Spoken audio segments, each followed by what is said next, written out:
Do you desire a less stressful, more nurturing environment? Do you often feel like, man, the world's almost conspiring against you? You just wonder why is everything so resistant to just living? If so, you're in the right place. My name is Carol. I'm a holistic coach. We've all felt like that at times. You know, in the holistic arena, we focus on nourishing the mind and the body and the spirit, and oftentimes we forget that we are also part of our environment. You know, our body is very local. It's very limited. Your body's only right here, right now, right? You can't be here and upstairs reading a book and across town visiting your sister.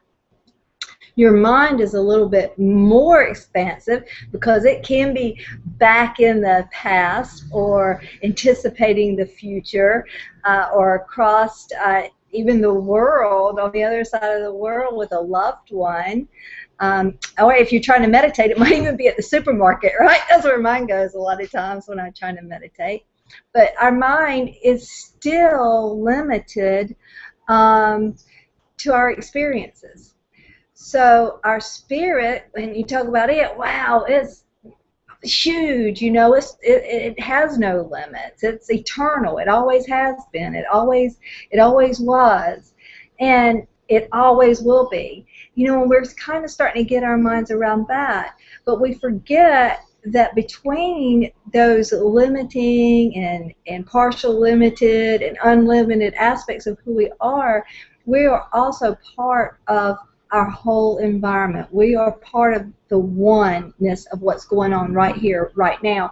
So when we think about nourishing our whole selves, we shouldn't just stop at our bodies or our minds or our spirits. We need to be nourishing our environment if we want it to take care of us, right? Just like our bodies. If I am good to my body is good to me. And I feel like that's the same way. If I am good to the universe, then the universe is good to me. So that's why I put together this short video, 5 ways that you can nourish your environment, and then sit back and watch karma work its magic, right? One is foster peace. Foster peace. You know, we watch the stuff on the news, the bombings, the wars, the fighting, and think, man, I would love to see peace on earth. Why can't there just be peace? But yet we can't figure out how to maintain peace at the dinner table with our husband and kids. So how in the world do we expect to see peace on the large screen when we can't even make it happen on the local areas of our life? You know, peace in relationships is not easy to master. It's not easy to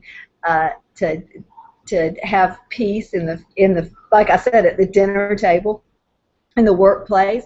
I mean, these are things that you have to work on.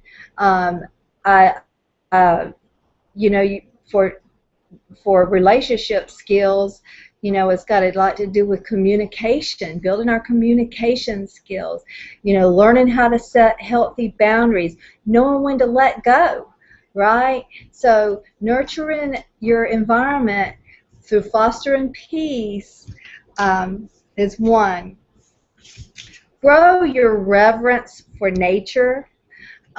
This doesn't mean going camping if you're not that type of a person, you know, but educate yourself a little bit. Watch some programs on how the interconnectedness of nature supports itself, because you're part of that. You know, sometimes for me it's just watching a sunset, you know, and I will have that moment, that second that I know that I'm part of that sunset. Have a cause. And this doesn't mean that you have to be, you know, this huge superhero volunteer. You don't have to donate massive amounts of money or set yourself up to some schedule that's just going to stress you out more. You know, having a cause means just educating yourself a little bit towards the things that you're passionate about, and sharing that knowledge and sharing those concerns, even if it's just in conversations with your family and friends, can make a big difference in your environment. This is a huge one for me, for people that know me. Keep your choices congruent with your values, or in line with your values. Don't trade, and I do it, I have done it, not as much now as I used to, but I'm certainly still guilty of it. But let's try not to trade our integrity for convenience or for that immediate gratification. In today's mainstream consumerism, the biggest way that we can cast a vote for how we want the world to be is through what we spend our money on. I read a thing that I love, and I often repeat: every penny you spend is a vote cast for how you want this world to be. And when you know that these companies are unethical and they are not congruent with what you think is important for life and for a positive environment, don't buy their products. That is the most powerful thing you can do. You don't have to march. You don't have to run for some public office. You don't have to just don't buy their products, right? And sometimes that's hard to do because we're bombarded with the temptation of the convenience of their product and that immediate gratification of their product. And then the last one, seek your personal truth. And when I say personal truth, challenge what you know. Seek your personal truth. And we're often taught, we think that being good is the same thing as being, we're taught that being good and being how well you conform is equal to how good you are. And I want to encourage you to ask questions that are taboo, and not just taboo in maybe mainstream, but in your personal peer group, right? Because a smaller group inside a group is still a group. And to seek personal truth is to have your closest peers raise eyebrows at some of the questions that you're asking. But I promise, if you seek it, you'll find it. Just be prepared to speak it once you find it, which is also very hard to do. But I believe that swallowing your truth for fear of rejection will also eat you up like a cancer. But that's that's moving into our Nourish in the Spirit, right? So that's for another time.